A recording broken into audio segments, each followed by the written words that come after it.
السلام علیکم dear readers and لسٹرز، کیا حال چال ہے؟ امید ہے خیر و عافیت سے ہوں گے۔ تو جی آج میں آپ کی خدمت میں ہمارے سلسلہ و ناول عجیب داستان ہے یہ کہ 11 سے 15 تک کی اقساط لے کر حاضر ہوئی ہوں، جن کی لکھاری ہما قریشی ہیں۔ تو ناول شروع کرنے سے پہلے میری آپ سب سے ایک درخواست ہے کہ اگر آپ نے ہمارے چینل کو سبسکرائب نہیں کیا یا آپ ہمارے چینل پر نیو ہیں تو پلیز اسے سبسکرائب کیجیے، اس کی ویڈیوز کو لائک کیجیے اور بیل آئیکن کے بٹن کو دبانا ہرگز مت بھولیے گا۔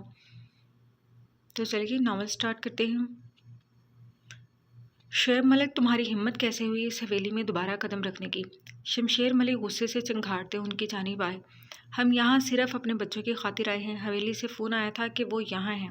بہتر ہوگا آپ ہمارا وقت ضائع کرنے کی بجائے انہیں بلوا دیجیے۔ فاریہ بیگم کے فقط چہرے کو دیکھ شعیب صاحب نے تحمل کا مظاہرہ کیا۔ اوہ، تو وہ بدذات تمہاری اولاد ہے؟ وقار ملک نے معاملے کی نزاکت سے فائدہ اٹھاتے شاطرانہ چال چلتے کہا۔ وقار، ہم یہاں گڑے مردے اکھاڑنے نہیں آئے۔ میں لحاظ کر رہا ہوں، بہتر ہے تم اپنی حد میں رہو اور جلد از جلد میرے بچوں کو بلواؤ، نکلنا بھی ہے ہمیں یہاں سے۔ فاریہ بیگم کی التجا کرتی نظروں کو دیکھ ان کے الفاظوں پر بہت مشکل سے ضبط کرتے ہوئے کہا، بیٹا تو تمہارا اب یہاں سے نہیں جائے گا۔ معلوم ہے اس نے میرے جوان بیٹے کا قتل کیا ہے، قاتل ہے وہ۔ شمشیر ملک ارمان کے ذکر پر یکدم غصے سے دھاڑے تھے۔ یہ کیا کہہ رہے ہیں بھائی صاحب آپ؟ میرا بیٹا ایسا نہیں کر سکتا۔ ان کے الفاظوں پر خاموش کھڑی فاریہ بیگم تڑپ کر گویا ہوئی تھی۔ جوان بیٹے پر اتنا بڑا الزام لگا رہے تھے۔ بھائی سرکار کچھ غلط نہیں کہہ رہے فاریہ، تمہارے بیٹے نے قتل کیا ہے ہمارے وارث کا، بھائی جان کے چھوٹے بیٹے اذلان کا۔ چھوٹا کنچے جیسی آنکھوں والا اذلان تو تمہیں یاد ہی ہوگا۔ بہن کی جانب دیکھ شمشیر ملک تو خاموش ہو گئے، جبکہ وقار نے اپنا پورا کردار ادا کیا تھا۔ نہیں بھائی سرکار، آپ کو غلط فہمی ہوئی ہوگی۔ میرا ارمان ایسا نہیں کر سکتا، میری تربیت ایسی نہیں ہے۔ فاریہ بیگم ان کے اس الزام پر اپنی جانب سے ارمان کی صفائی پیش کرنے لگی، جو ان کے بیٹے پر پتہ نہیں کیا کا الزام لگا رہے تھے۔ تو کیا ہم جھوٹ؟ کون ہے وقار؟ اماں سرکار، آپ نے کیوں باہر آنے کی زحمت کی؟ ہم بس اندر ہی آ رہے تھے۔ اس سے پہلے کہ وہ کچھ کہتے بڑی سرکار کی آواز پر ان کی جانب بڑھے، جو کم ہی باہر کی جانب آتی تھی۔ سلام اماں سرکار، کیسی ہیں آپ؟ میں آپ کی فاریہ۔ فاریہ بیگم سالوں بعد اپنی ماں کو سامنے دیکھ دوڑ کر ان تک پہنچی تھی، جو غیر شناسہ نظروں سے انہیں دیکھ رہی تھی۔ شعیب ملک، جرگے کا 20 سالہ پہلے کا فیصلہ بھول گئے ہو؟ شاید تمہارا اس گاؤں میں آنا ممنوع ہے۔ بڑی سرکار نے بیٹی کو نظر انداز کیے سیدھا شعیب ملک کو مخاطب کیا، جو اپنی بیٹی کو دیکھتے ہی سمجھ گئی تھی کل رات جو سوچ ان کے ذہن میں گردش کر رہی تھی اب اس پر مہر لگ گئی تھی۔ بڑی سرکار، جرگے کے فیصلے کے خلاف جانے کی معذرت چاہتا ہوں۔ میں یہاں صرف اپنے بچوں کی خاطر آیا ہوں، مہربانی کیجیے اور انہیں ہمارے ساتھ بھیج دیجیے۔ شعیب ملک نے معذرت کرتے انہیں دیکھا، جن کے چہرے کا رعب دبدبا آج بھی ہنوز یوں ہی قائم تھا۔ گزرا وقت ان کا کچھ نہیں بگاڑ پایا تھا۔ شمشیر، قاتل کے گھر والوں کو اندر لے کر آؤ، کچھ دیر میں فیصلہ ہے، ہمیں کچھ بات کرنی ہے۔ اپنے قدم اندرونی حصے کی جانب بڑھاتے وہ اپنے لفظوں سے ان کا مقام جتانا ہرگز نہیں بھولی، جبکہ فاریہ بیگم اپنی ماں کو دیکھتی رہ گئیں۔ سالوں بعد اپنے سامنے دیکھنے کے بعد بھی شفقت کا ہاتھ تک ان کے سر پر نہ رکھا تھا۔ گلشیر، ان لوگوں کو لے جاؤ، پیچھے جو کمرہ خالی پڑا ہے اس میں رہائش کا بندوبست کر دو۔ شمشیر ملک کے لفظوں نے مزید انہیں یہ باور کروا دیا کہ وہ ایک مہمان کی حیثیت سے بھی انہیں یہاں برداشت نہیں کر سکتے، جبکہ پیچھے کھڑے وہ دونوں پریشان سے ایک دوسرے کو دیکھ کر رہ گئے، جانے آگے آنے والا وقت کیا پلٹا کھانے والا تھا۔ اماں سرکار، یہ آپ کیا کہہ رہی ہیں؟ بڑی سرکار کے فیصلے پر فاریہ بیگم ہکا بکا سے ان کا منہ تک رہی تھی، جو اتنے شفاف لہجے میں اتنی بڑی بات کر گئی تھی۔ ابھی کچھ دیر پہلے تم اپنے بیٹے کی زندگی کی بھیک مانگ رہی تھی، ہم سے کیا اتنی جلدی بھول گئی ہیں آپ؟ بڑی سرکار نے غصے سے جھولے پر بیٹھے بیٹھے ہی رخ ان کی جانب کرتے کڑے تیوروں سے طنزیہ لہجے میں استفسار کیا۔ جی مانگ رہی تھی، پر آپ کو ایسا کیوں لگا کہ میں ارمان کی جگہ تانیہ کو اس آگ میں جھونکوں گی؟ فاریہ بیگم نے غم و غصے کی حالت میں دل برداشتہ ہو کر اپنی ماں کو دیکھا۔ فیصلہ تمہارا ہے، یا تو ابھی ہمارے فیصلے کے مطابق اپنے بیٹے کا خون دو یا پھر اپنی بیٹی کا نکاح ہمارے بڑے پوتے کے ساتھ کر کے ونی کر دو۔ بڑی سرکار کا فیصلہ اٹل تھا۔ نہیں اماں سرکار، بیٹی کی قربانی دینے سے بہتر ہے کہ آپ ارمان کو ایک بار پھانسی دے دیں، کم از کم وہ تانیہ کی طرح روز کی تکلیف تو نہیں برداشت کرے گا۔ فاریہ بیگم اچھے سے جانتی تھی کہ ونی کے ساتھ کیا سلوک ہوتا ہے، اسی لیے دل پر پتھر رکھ انہوں نے اپنے بیٹے کی قربانی کی حامی بھری۔ نہیں، میرے بچے اتنے فالتو نہیں ہیں، میں اچھے سے جانتا ہوں کہ مجھے کیا کرنا ہے، پہلے آپ ان سے ہماری ملاقات کروائیں۔ فاریہ بیگم کا اپنی ماں کے سامنے ہار مان لینا شیف صاحب کو کافی ناگوار گزرا، جبھی ذرا غصے سے اونچی آواز میں چیخے، ہم آخری بار آپ سے کہہ رہے ہیں بیٹا یا بیٹی، آخری فیصلہ ہمارا ہی ہوگا اور ہمیں ونی چاہیے۔ بڑی سرکار نے غصے سے شمشیر ملک کو کھڑے ہوتے دیکھ ٹھنڈے رہنے کا اشارہ کرتے اپنا فیصلہ سنایا۔ نہیں اماں سرکار، شمشیر نے کچھ کہنا چاہا، ان کی سمجھ سے باہر تھا۔ اچانک ونی کا فیصلہ؟ ہمیں آپ کا فیصلہ منظور ہے، لیکن پہلے میں ایک بار اپنے بیٹے سے ملنا چاہتا ہوں۔ فاریہ بیگم کی نفی سے پہلے ہی شیف صاحب نے اپنا فیصلہ سنایا، جسے سن وقار ملک کے پریشان چہرے پر یکدم رونق سی آ گئی۔ مل لیجیے گا، لیکن جرگے میں فیصلہ ہونے کے بعد۔ بڑی سرکار نے اپنا فیصلہ سناتے انہیں منہ کھولتا دیکھا، ہاتھ کے اشارے سے مزید کچھ بھی کہنے سے باز رکھا۔ گاؤں میں چھائی وحشت زدہ خاموشی میں صرف ایک ہی صدا عروج پر تھی کہ جانے آج تاریخ کے پھر دہرائے جانے کے بعد کس معصوم کی زندگی اس رسم کی بھیڑ چڑھنے والی تھی۔ بڑی سرکار کے فیصلے انہی کی طرح ظالم ہوتے تھے۔ اس گاؤں میں سالوں سے یہ ظلم ہوتا آ رہا تھا، اور آج پھر قسمت وہیں گھوم کر آن ٹھہری تھی جہاں آج سے 22 سال پہلے تھی، جہاں ایک معصوم کو خون بہا میں دے کر اس کی قسمت میں سیاہی لکھتی گئی تھی۔ گاؤں میں بنی اس اونچی حویلی کے رہنے والے آج کے اس جدید دور میں بھی اپنی نام نہاد روایتوں کے پابند تھے، یا یوں کہا جائے کہ آج بھی صدیوں سے چلی آ رہی اسی جہالت میں مبتلا تھے جہاں کئی سو سال پہلے ان کے بڑے تھے۔ پر ایسے میں کوئی سکتے میں تھا تو وہ تھی وہ لڑکی جس کی قسمت کا فیصلہ بڑی سرکار کرنے والی تھی۔ بالکل ساکت، جامد، فاریہ بیگم کے ہاتھ جوڑ کر التجا کرنے پر ہر بار ظلم کے خلاف بولنے والی تانیہ خاموش ہو کر رہ گئی تھی۔ نہ جانے اس کے ماں باپ کی ایسی کیا مجبوری تھی کہ وہ اپنی لاڈلی بیٹی کو اس ظلم کی بھیڑ چڑھانے پر مجبور ہو گئے تھے۔ اب تک اس رسم کا صرف قصے کہانیوں میں ہی سنتی آئی تھی، لیکن آج اپنے سامنے حقیقت کا روپ دھارے کھڑی اس رسم پر ہونٹوں پر کفل ڈال لیا تھا، اور دوسری جانب زندان نما کمرے میں پڑی پاک بی بی کی سکسکیاں عروج پر تھیں، جنہیں کچھ دیر پہلے ہی بڑی سرکار کے فیصلے کا علم ہوا تھا۔ تاریخ پھر خود کو دہرانے کو تھی، خون بہا میں آج پھر ایک معصوم پر ظلم کا پہاڑ ٹوٹنے والا تھا جو بالکل بے قصور تھی۔ بڑی سرکار کے چھوٹے پوتے اور شمشیر ملک کے چھوٹے بیٹے اذلان کے قتل کے جرم میں یہ جرگہ مقتول کے لواحقین کی مانگ کو سامنے رکھتے قاتل کی بہن کو شمشیر ملک کے بڑے بیٹے کے ساتھ نکاح کر کے ونی کر دینے کا حکم دیتا ہے۔ واضح رہی ہماری روایات کے مطابق اس لڑکی کا اپنے گھر والوں سے کوئی تعلق نہیں رہے گا۔ اگر کسی نے بھی یا پھر خود اس لڑکی نے اپنے گھر والوں سے ملنے کی کوشش کی تو مقتول کے گھر والے اسے سزا دینے کا پورا حق رکھتے ہیں۔ گاؤں کے مخصوص پیڑ کے نیچے ڈلے تخت پر اس وقت قریبی دونوں گاؤں کے سرپنچ بڑی سرکار کے فیصلے کے مطابق وقار ملک کے حکم پر فیصلہ سنا رہے تھے۔ فاریہ بیگم اور تمام عورتیں اس وقت حویلی میں ہی موجود تھیں، جبکہ ارمان یہ فیصلہ سن ہتھے سے ہی اکھڑ گیا تھا، لیکن اس وقت معاملے کی نزاکت نے شیف صاحب کو اتنا کٹھن فیصلہ لینے پر مجبور کر دیا تھا۔ ابھی فیصلے سے کچھ دیر پہلے ہی ارمان نے چیخ کر سب کے سامنے سچ بیان کیا تھا، لیکن وہاں کسی نے بھی اس کی بات پر کان نہیں دھرے تھے، جبکہ شعیب صاحب کو ارمان کو پھانسی پر چڑھانے سے بہتر یہی فیصلہ لگا، کیونکہ وہ جانتے تھے یہاں معاملہ صرف قتل کا نہیں، یہاں تو پرانی دشمنی نکالی جا رہی ہے، لیکن اپنی بیٹی کو بھی وہ اس طرح نہیں چھوڑنے والے تھے۔ ان کا ارادہ دونوں کی زندگیوں کو بچا کر معاملے کی چھان بین کرنا تھا۔ دوسری جانب آریان جب حویلی پہنچا تو تل ملا کر رہ گیا۔ وہ قطعی اس لڑکے کو ہاتھ سے نہیں جانے دینا چاہتا تھا، پر یہاں معاملہ ہی الٹا ہو گیا تھا۔ اس لڑکے کے بجائے اس کی بہن سے بدلہ لیا جا رہا تھا، اور جب علم ہوا کہ وہ دونوں کوئی اور نہیں بلکہ اس کی سگی پھوپھی کے بچے ہیں تو وہ اپنے گھر والوں کی شفقت سے دیکھتا ہی رہ گیا، جن کے لیے ان کے فرسودہ رسم و رواج اور قاعدے قانون رشتوں سے برتر تھے۔ جرگہ برخاست ہوا۔ فیصلہ ہوتے ہی آریان کی نا پر بھی کچھ ہی دیر میں تانیہ اور آریان کا نکاح ہو گیا، اور تانیہ چپ چاپ دور کھڑے اپنے گھر والوں کو دیکھنے لگی، جنہیں اس فیصلے کا بعد حویلی میں قدم رکھنے کی بھی اجازت نہیں تھی۔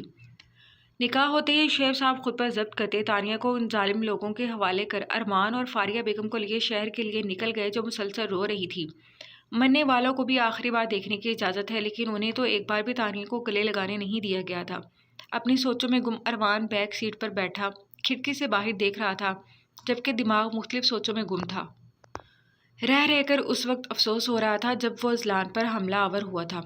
کاش کہ اس وقت اگر وہ اپنا غصہ پی لیتا تو یہ سب نہ ہوتا، اس کی بے قصور بہن کو سزا نہیں ملی ہوتی۔ لیکن علی کی سوچ آتے ہی دماغ کی رگیں تن گئی، اس کو تو وہ اچھا سبق سکھائے گا۔ رخ موڑ کر ایک نظر اپنی روتی ہوئی ماں پر ڈالی اور دوسری باپ پر جو بنا کسی تاثر کے اسپاٹ چہرہ لیے بیٹھے تھے۔ ایک گہری سانس فضا میں خارج کر اپنا سر سیٹ پر گرا لیا۔ چل لڑکی، بڑی سرکار کا حکم ہے، آج سے اس حویلی کے سارے کام تو کرے گی۔ تانیہ ابھی اس اندھیرے کمرے میں کل سے ایک ہی پوزیشن میں بیٹھی دیوار کو تک رہی تھی کہ ملازمہ کی آواز کانوں میں پڑی۔ اس ایک ہفتے میں زندگی کیا سے کیا ہو گئی تھی۔ سنائی نہیں دے رہا کیا تجھے؟ چل اٹھ۔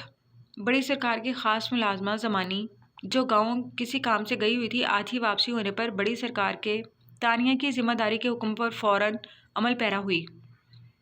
چل اٹھ، یہ کپڑے ہیں، ڈال لے، اور ہاں دوپٹہ اچھے سے لے لیو۔ ہمارے یہاں تمہارے شہر جیسے رسم و رواج نہیں، ننگے سر نہیں آنا۔ ملازمہ نور کا ایک پہنا ہوا جوڑا اس کے آگے پھینکتی ہوئی ناگواری سے گویا ہوئی، جبکہ تانیہ کل اتنا کچھ ہو جانے کے بعد بالکل خاموش سی ہو گئی تھی۔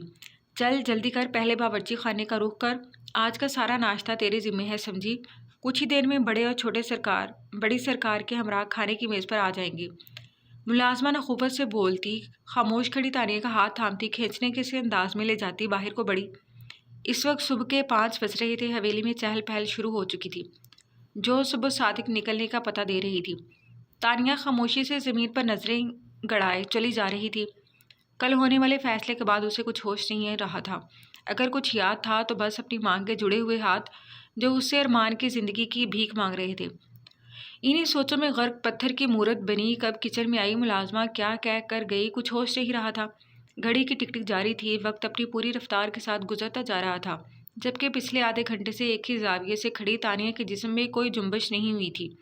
آنے والا وقت کچھ اچھائی کا پتہ ہرگز نہیں دے رہا تھا۔ اضطرابی کسی کیفیت میں مبتلا آریان رات سے اب تک نہ جانے کتنے سگریٹ پھونک چکا تھا۔ گھپ اندھیرے کمرے میں صبح کا اجالا پھیل جانے کے باعث روشن دان سے ہلکی ہلکی روشنی کمرے میں آنا شروع ہو چکی تھی۔ ایشٹرے سگریٹ کے فلٹرز اور راکھ سے بھر چکی تھی، پورا کمرہ دھوئیں سے بھرا پڑا تھا، لیکن آریان کے اوپر چھائی بے چینی کسی صورت کم ہونے میں نہیں آ رہی تھی۔ کل نکاح کے فوراً بعد آریان بغیر ایک سیکنڈ مزید وہاں رکے شہر کے لیے روانہ ہو گیا تھا جس فرسودہ رسم کے وہ خود ہمیشہ سے خلاف رہا تھا۔ آج اسی رسم کی زنجیروں میں جکڑ کر خود اس کا حصہ بننے پر مجبور ہو گیا تھا۔ آج وہ خود کسی مظلوم پر ظلم ڈھانے والوں کی لائن میں کھڑا ہو گیا تھا، لیکن نہیں جانتا تھا جن سب چیزوں سے پیچھا چھڑا کر وہ جس لڑکی کو پیچھے چھوڑ آیا ہے وہ تو قطعی اس کے بڑوں کے عتاب سے نہیں بچنے والی تھی۔ وہ خود بہت اچھے سے جانتا تھا کہ خون بہا میں آئی لڑکی کے ساتھ کس طرح کا سلوک رکھا جاتا ہے، لیکن ابھی اسے ان سب چیزوں سے سکون چاہیے تھا جو کسی صورت میسر نہیں آ رہا تھا۔ کل کی شکن زدہ سفید شلوار قمیض میں ملبوس ریوالونگ چیئر پر بیٹھا، اپنا سر پیچھے کو گرائے، ایک ہاتھ کرسی کے ہتھے پر دھر کر دوسرے ہاتھ سے سگریٹ پکڑے اپنی ہی سوچوں میں گم تھا، جب آنکھیں بند کرنے پر چھپاک سے ایک خوبصورت چور زدہ چہرہ آنکھوں کے پردے پر لہرایا۔ وہ بھی مزید کچھ سوچتا کہ ہاتھ جلنے کے باعث چونک کر اٹھ بیٹھا اور ہاتھ میں پکڑا بچا ہوا سگریٹ سائیڈ پر ڈالتا اپنی گردن کو دائیں بائیں جھٹکا دیتا اٹھ کھڑا ہوا۔ کل ارمان کے منہ سے سچائی سننے کے بعد وہ کوئی بھی فیصلہ کرنے سے قاصر تھا۔ سمجھ ہی نہیں آ رہا تھا کون سچا ہے اور کون جھوٹا۔ وہ اس معاملے کی تحقیق کروانا چاہتا تھا، لیکن شمشیر ملک نے سختی سے پولیس اور میڈیا کو اس مسئلے میں شامل کرنے سے منع کر دیا تھا۔ فی الحال وہ ایسے تو نہیں بیٹھ سکتا تھا، وہ باہر سے ڈگری لے کر آیا تھا، اچھے برے کی تمیز سے اچھی طرح واقف تھا۔ آگ لگا دینی چاہیے اسی ڈگری کو جو صحیح اور غلط کی پہچان ہی نہ کر سکے۔ اب دیر تھی تو معاملے کی تہہ تک پہنچ رکھی جس کا حل وہ جلد از جلد نکالنے والا تھا۔ ایک لمبی سانس خارج کی تو سگریٹ کا دھواں سانس کے ذریعے منہ میں گیا تو جلدی سے کھڑا ہوا اور ساری کھڑکیاں کھول کر اپنا آفس ڈریس نکال کر واش روم کی جانب فریش ہونے کی غرض سے بڑھا۔ نور اب کیا ہوگا؟ ماہ پریشان سی عین کو دیکھ مخاطب ہوئی جو بیڈ پر پیر پسارے موبائل میں گم تھی۔ یار مجھے کیا پتا، جو ہمارے بڑوں کا فیصلہ ہوگا وہی ہوگا نا۔ نور نے اس کے پریشان چہرے پر ایک نظر ڈال لاپرواہی کا مظاہرہ کیا۔ پھر بھی یار مجھے تو بہت خوف آ رہا ہے اور اب تو ترس بھی آ رہا ہے۔ وہ لڑکی ہماری انہی پھپھو کی بیٹی ہے جنہیں ہم کئی سالوں سے ڈھونڈ رہے تھے۔ حساس طبیعت کی مالک ماہ کل ہونے والی فیصلے کے باعث سے ہی پریشان تھی، جبکہ نور سب سے لاتعلقی برتے اپنی ہی دنیا میں مگن تھی۔ کچھ نہیں ہوگا یار، اور ہماری کزن نکل آئی تو کیا ہوا؟ کیا تم بھول گئی ہو کچھ دن پہلے ہی تمہارے بھائی کا جنازہ اٹھا ہے، وہ بھی اسی لڑکے کے بھائی کی وجہ سے۔ نور نے روتی صورت بنائے کھڑی ماں کو دیکھ گھورا جو چپ چاپ سائڈ پر پڑے صوفے پر بیٹھ گئی تھی۔ تم نہیں سمجھ سکتی نور، کیونکہ تم اس دور سے گزری نہیں۔ میں گزری ہوں، بھلے ہی میری جگہ اس حویلی کی ملازمہ کو ونی کر دیا گیا تھا، لیکن میں اس سب تکلیف سے گزری ہوں جس صورتحال میں اس وقت تانیہ بھابی گزر رہی ہیں۔ زمین کو گھورتے ٹرانس کسی کیفیت میں بولتی، ماہ کی آواز میں اس وقت گزرے وقت کا درد بول رہا تھا، جبکہ نور غصے سے اسے گھور رہی تھی۔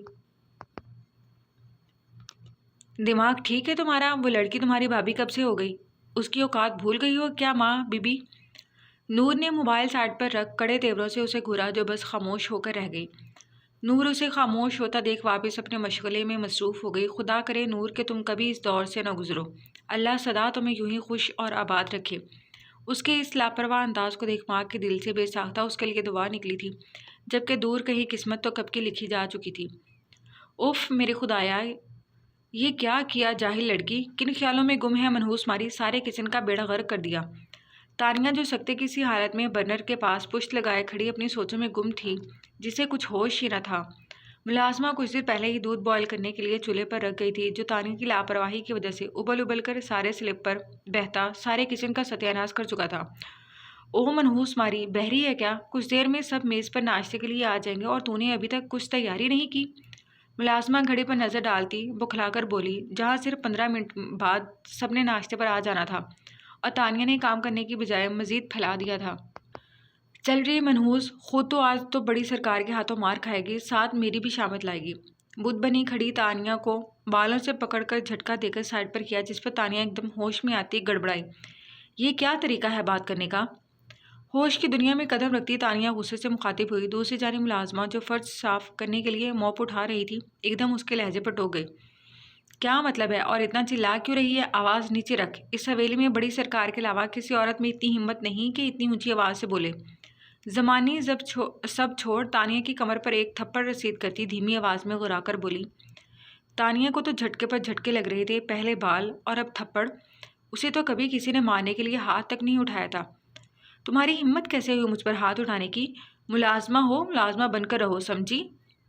تانیہ اپنے غم اور غصے میں ایک ملازمہ کی اتنی جرأت پر انگشت شہادت اٹھاتی چیخ پڑی۔ کیا کہہ رہی ہے منحوس؟ ملازمہ نہیں ہوں، بڑی سرکار کی خاص و خاص میں سے ہوں، اور تو ایک ونی میں آئی لڑکی مجھ سے زبان چلائے گی؟ زمانے غصے سے اس کا سیدھا ہاتھ مروڑتی پیچھے کمر پر باندھ گئی، جبکہ تانیہ تو اپنا نازک سا ہاتھ اس کے سخت ہاتھوں کی گرفت میں پا کر بلبلا اٹھی تھی۔ چھوڑو مجھے جنگلی جاہل، درد سے کراتی۔ تانیہ کی آنکھوں میں تکلیف کے باعث آنسو جھلملا گئے۔ زمانی بانوں کو دروازے پر آنکھیں پھاڑے کھڑا دیکھ تانیہ کو ایک جھٹکے سے پیچھے کو دھکا دیتی جلدی جلدی ہاتھ چلاتی ناشتے کا سامان تھالیوں میں سجانے لگی۔ چل یہاں سے، زیادہ ہمدردی کرنے کی ضرورت نہیں ہے، ورنہ بڑی سرکار سے تجھے کوئی بچا نہیں سکے گا۔ نیچے سر پر ہاتھ رکھے بیٹھی بے یقینی سے تانیہ کو دیکھ بانوں کے فق چہرے پر ایک غصے بھری نگاہ ڈال دی۔ اسے تنبیہ کرنا ہرگز نہیں بھولی۔ بڑی سرکار کے خاص ملازمہ کو وہاں سے جاتا دیکھ بانو جلدی سے تانیہ کی جانب بڑھی، جو سر سے نکلتا خون دیکھ رہی تھی۔ بی بی مجھے پتا ہے آپ کی غلطی نہیں، آپ کے بھائی کی سزا آپ کو بھگتنا پڑ رہی ہے، پر میری آپ سے ایک گزارش ہے، جیسے یہ زمانی کہے مان جایا کریں، یہ بڑی سرکار کی چمچی ہے، زندگی تنگ کر دے گی آپ پر۔ ملازمہ تانیہ کو کھڑا کرتی کچن میں پڑی کرسی کی جانب لا کر بٹھاتی جلدی جلدی کپڑے سے اس کے ماتھے سے نکلتا خون صاف کر رہی تھی، جبکہ تانیہ اپنے درد پر بے آواز آنسو بہاتی قابل رحم نظر آ رہی تھی۔ آپ اپنے کمرے میں چلی جائیں، میں جا رہی ہوں، اس سے پہلے کہ وہ واپس آ جائے۔ بانو اسے ہاتھ پکڑ کر کچن سے باہر کو چھوڑتی جلدی سے باہر کو بڑھی، جہاں میز پر سب آہستہ آہستہ آنا شروع ہو چکے تھے۔ شمشیر ملک کے اندر اس وقت اشتعال برپا تھا، ان کا بس نہیں چل رہا تھا کہ ہر چیز کو آگ لگا کر تہس نہس کر دیں۔ وہ بات جو حویلی کی چار دیواری میں رہنے والوں کے علاوہ کسی کو معلوم تک نہیں تھی، وہ اس وقت دور دور تک سب گاؤں کے ہر بچے کی زبان پر تھی۔ شمشیر ملک نے اذلان کے قتل کرنے کے بعد اپنی بیٹی کی جگہ ایک ملازمہ کو ونی کے طور پر خون بہا میں دے دیا تھا۔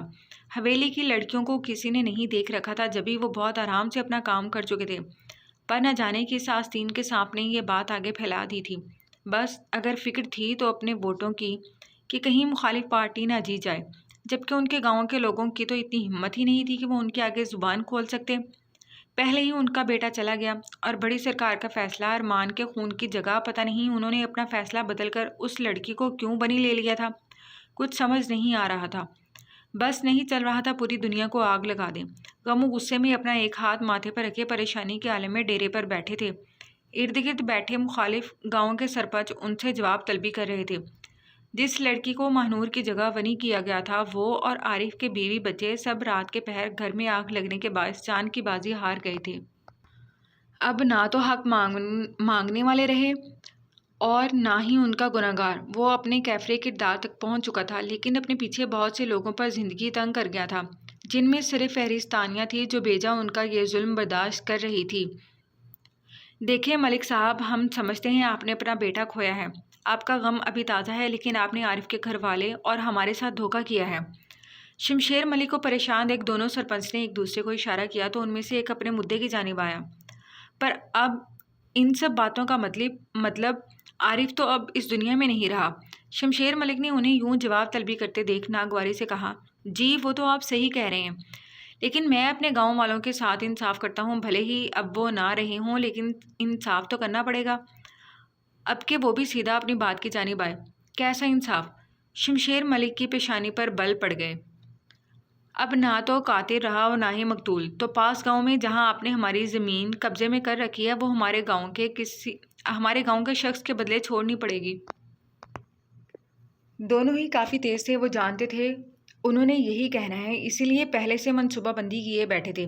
کیا بکواس ہے، اور خون کا بدلہ میں دے چکا، وہ لڑکی بھی میری بیٹی جیسی تھی۔ ان کی چال پر ضبط کرتے شمشیر ملک غصے سے مخاطب ہوئے، لیکن آپ کو ہماری بات ماننی ہی ہوگی، ورنہ آپ ہمیں ونی کے طور پر اپنی بیٹی دیں۔ اصول آپ نے توڑا ہے، اور آپ نے بھی تو اس لڑکی کو ونی کے طور پر لیا ہے۔ ان کے طنزیہ لب و لہجے پر وہ پیچھے تاپ کھاتے رہ گئے تھے۔ ایسا نہیں ہوگا، میں بدلہ دے چکا، اور اب تو آپ کا قصوروار میرا بیٹا بھی نہیں رہا۔ شمشیر ملک بہت مشکل سے ضبط کیے بیٹھے تھے۔ پر زمین تو آپ کو دینی پڑے گی، ورنہ اپنی بیٹی دیں۔ وہ بھی اپنی بات پر ڈٹے ہوئے تھے۔ ایسا نہیں ہوگا، میں جرگے میں خون کا بدلہ دے چکا ہوں۔ شمشیر ملک بھی اپنے اب غصے سے مخاطب ہوئے تھے۔ تو ٹھیک ہے، جرگہ پھر بیٹھے گا، پھر آپ کو اپنی بیٹی اور دھوکے کے بدلے زمین تو ہر حال میں دینی پڑے گی۔ وہ بھی اپنی جگہ چھوڑ کر کھڑے ہوتے باہر کی اور بڑھے۔ رک جائیں۔ ان کو جاتا دیکھ شمشیر ملک نے انہیں روکا۔ مجھے آپ کا مطالبہ منظور ہے۔ وہ یہ بات بڑی سرکار تک نہیں جانے دینا چاہتے تھے، اس لیے خود ہی حامی بھری۔ وہ لوگ بھی فیصلہ اپنے مفاد آتا دیکھ خوشی خوشی کاغذات نام کروانے کی پیشکش کرتے اپنے راستے ہو لیے۔ کل والے واقعے کی خبر بڑی سرکار کو نہیں ہوئی تھی۔ اتفاق سے سارا دن ہی ان کا سامنا تانیہ سے نہیں ہوا تھا۔ تمام گھر والوں کے لیے اس کی حیثیت نوکر سے بھی بڑھ کر تھی۔ کسی کو اس سے کوئی غرض نہیں تھی۔ کل ملازمہ کے تشدد کے بعد بانو کی تاکید پر کچھ بھی مزید کہنے سے گریز کرتی چپ چاپ سارا دن کام کرتی رہی، وہ بھی وہ کام جن کا اسے سر پیر بھی نہیں پتا تھا۔ وہ تو بھلا ہو بانو کا، جو چپ چاپ اسے بہت سے کام اور چیزیں بتا کر چلی جاتی تھی۔ زمانی بڑی سرکار کی خاص ملازمہ کی شکرے جیسی نظریں اس پر تھیں۔ کل رات جب وہ سارے کاموں سے فارغ ہوتی کمرے میں گئی، وہاں فرشی نشست ٹھنڈے یخ کمرے میں ایک چادر کے نام کی کوئی چیز بھی میسر نہیں تھی۔ وہیں دیوار سے ٹیک لگائے گھٹنوں میں منہ دیے روتی تانیہ کی سسکیاں ساری رات حویلی کے تاریک کمرے میں گونجتی رہی تھیں۔ تیز ہواؤں کے جھکڑ میں روتی سسکتی تانیہ قسمت کی ستم ظریفی پر ماتم کناں تھی۔ رہ رہ کر اپنے ماں باپ اور بھائی کی یاد آ رہی تھی، جو پتہ نہیں کیوں اسے یہاں اکیلا چھوڑ گئے تھے۔ اونچی اونچی آواز میں روتی ایک طرف پلیٹ میں پڑی دال اور سوکھی روٹی دیکھ رہی تھی۔ ایسا کھانا تو وہ اپنے فارم کے کتوں کو بھی نہیں دیتے تھے جیسا اسے دیا گیا تھا۔ شہزادیوں کسی آن بان سے رہنے والی کن ظالموں کے ہاتھوں میں آ گئی تھی۔ نہ جانے رات کا کون سا پہر تھا جب کمرے میں جلتا واحد بلب بھی بجھ چکا تھا، اور اندھیرے کمرے میں اندھیرے سے ڈرنے والی تانیہ کی روتی سسکتی آواز تھی، اور تیز ہوا کے جھکڑ پر حویلی میں رہنے والے مکین اس کے درد سے لاپرواہ رضائیوں میں دبکے نیند کے مزے لے رہے تھے۔ ماں سنو! پیچھے باغ میں بیٹھی نور اور ماں اس وقت چائے پینے میں مصروف تھی، جہاں گھر کے کسی مرد کو آنے کی اجازت نہیں تھی۔ پیچھے بنے حصے پر ایک نظر ڈال نور کی آنکھوں میں شرارت ڈوب کر ابھری۔ ہاں کہو! ماں بغیر اس کے تاثر جانچے چائے کا کپ میز پر دھر کر بولی۔ آؤ وہاں چلیں۔ نور نے سرگوشی کسی انداز میں پاک بی بی کے رہائشی حصے کی جانب اشارہ کرتے شرارت سے کہا۔ دماغ ٹھیک ہے تمہارا؟ ماں نے ایک تھپڑ اس کے کندھے پر رسید کرتے چور نظروں سے ارد گرد نگاہ ڈال کر اسے ڈانٹا۔ ارے آؤ نا یار، وہاں چلتے ہیں، آج تو میں پاک بی بی کا چہرہ دیکھ کر ہی رہوں گی۔ نورالعین کی آنکھوں سے اس وقت شرارت ٹپک رہی تھی، جسے ہر حال میں آج اپنا مشن امپاسبل پورا کرنا تھا۔ نہیں نہیں نور، گھر میں پہلے ہی اتنے مسائل ہیں، اگر دادی سرکار کو خبر ہو گئی تو ہماری تو خیر نہیں۔ نور کو چاروں اور نظر گھما کر پیر دبا کر ان کے حصے کی جانب قدم بڑھاتے دیکھ ماں نے اسے ہاتھ پکڑ کر روکا۔ صداقت ڈرپوک رہنا تم، چپ کرو اور میرے پیچھے آؤ۔ نور نے غصے سے اسے ڈپٹا، ساتھ ہی اپنی بڑی بڑی آنکھیں باہر کو نکالتی اس کا ہاتھ زور سے دبا کر قدم پاک بی بی کے پوشن کی جانب بڑھی۔ وہ دونوں ہی آہستہ آہستہ چاروں اور پھیلے باغ پر نظر دوڑاتی رہائشی حصے کی جانب بڑھ رہی تھی۔ نور کی آنکھوں میں ہنوز، شرارت اور کچھ نیا دیکھنے کی جستجو تھی، جبکہ ماہ کی تو ڈر کے مارے ٹانگیں کانپ رہی تھیں۔ ماتھے پر ننھے ننھے پسینے کے قطرے چمک رہے تھے، جبکہ نور کو تو اپنا نیا ایڈونچر پورا کرنے کی جلدی تھی، جس کے لیے وہ بچپن سے کئی بار کوشش کر چکی تھی، لیکن ہر بار ہی ناکام ٹھہرتی تھی، اور اب بغیر اس کی کسی بھی تنبیہ پر کان دھرے اب دروازے پر پہنچ چکی تھی۔ نور یار، مجھے ڈر لگ رہا ہے، چلو واپس چلتے ہیں۔ ماں نے اسے راہداری کے پاس سے گزرتے پکڑ کر روک کر ایک بار پھر منع کیا، جو اس کی بات ایک کان سے سنتی دوسرے کان سے نکال گئی تھی۔ چھوٹے سے بنے برآمدے سے ہوتی، منہ پر انگلی رکھے چاروں جانب نظر گھماتی 3 لائن سے بنے کمروں میں پاک بی بی کا کمرہ تلاش کر رہی تھی۔ ارے چپ کر جاؤ، قسمت ساتھ دے نہ دے، پر تم کبھی ساتھ نہ دینا۔ ماہ نور کو آہستہ سے اسے منمناتے دیکھ غصے سے جھڑک گئی۔ چلو گنتی گنتے ہیں، جس پر 10 آیا اس میں چلیں گے۔ وہ اس حصے کی جانب پہلی بار ہی آئی تھی۔ پوری حویلی میں یہ واحد جگہ تھی جہاں وہ کئی بار آنے کی کوشش میں خود ہی ڈر کر مارے ہمت ہار کر واپس بھاگ جاتی تھی۔ 1 2 3 نور کی گنتی شروع ہو چکی تھی، جبکہ ماں تو اس وحشت ناک جگہ کو گھور گھور کر دیکھ رہی تھی۔ کیا یہ سچ میں اس حویلی کا حصہ تھا؟ 10 بیچ والے کمرے پر 10 آتے ہی نور ذرا جوش میں تالی بجا کر بولی، جس پر ماں نے گھبرا کر اس کے منہ پر ہاتھ رکھا۔ آہستہ بولو، خود تو تمہیں کوئی ڈر ہے نہیں، میری بھی جان عذاب میں ڈالو گی۔ اچھا چلو چھوڑو، آؤ دروازہ کھولتے ہیں۔ ماں کی روتی شکل دیکھ نور اس کا ہاتھ کھینچتی عین دروازے کے سامنے آ رکی تھی۔ بی بی، آپ دونوں یہاں کیا کر رہی ہیں؟ ابھی ہاتھ بڑھایا ہے تاکہ پیچھے سے آتی آواز پر دونوں کے ہاتھوں کے طوطے اڑ گئے۔ ایک نظر ایک دوسرے کو دیکھ پیچھے دیکھا اور نور کو لگا جیسے اس نے کوئی بھوت دیکھ لیا ہو۔ سامنے کھڑا شخص اس وقت موت کے فرشتے سے کم نہیں لگا تھا۔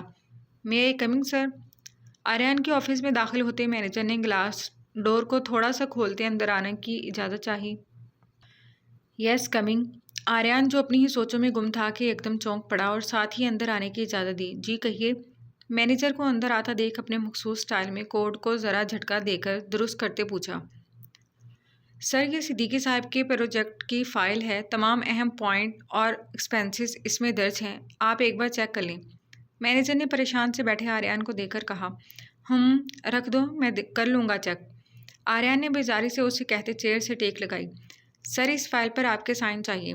مزید ایک اور فائل اس کے سامنے کر مینیجر نے پین اس کی جانب بڑھایا۔ جی رکھ دیں یہاں۔ آریان کو آج اس سب سے اکتاہٹ ہو رہی تھی۔ سر ارجنٹ چاہیے۔ مینیجر نے اسے یوں ہی بیٹھا دیکھ کہا، کہہ دیا نا رکھ دو یہاں، کر دوں گا میں خود، جاؤ یہاں سے۔ مینیجر کے یوں ہی سر پر سوار رہنے پر ایک دم غصے میں زور سے بولا، سوری سر۔ مینیجر اپنے دھیمے مزاج کے مالک باس کو اتنے غصے میں دیکھ فوراً معذرت کرتا باہر کو بڑھا، اور ہاں جب تک میں نہ کہوں کسی کو بھی اندر نہیں بھیجنا۔ اپنا رخ دیوار کی جانب موڑتے مینیجر کو تنبیہ کی، جو جی سر کہتا باہر نکل گیا۔ آفس تو وہ آ گیا تھا، لیکن پچھلے 1 ہفتے سے اس کا دل کسی کام میں نہیں لگ رہا تھا، دماغ بالکل معاف ہو چکا تھا، سمجھ نہیں آ رہا تھا کہ کیا کرے اور کیا نہ کرے۔ اوپر سے بابا کا گاؤں آنے کا پریشر، جو الیکشن سر پر ہونے کے باعث اسے اپنے پاس بلانا چاہتے تھے۔ انہیں سب چیزوں میں گم 1000 بار علی سے پوچھنے پر اس کا وہی ایک بیان کہ قتل ارمان نے کیا ہے، بس نہیں چل رہا تھا، اس وقت پوری دنیا جلا ڈالے۔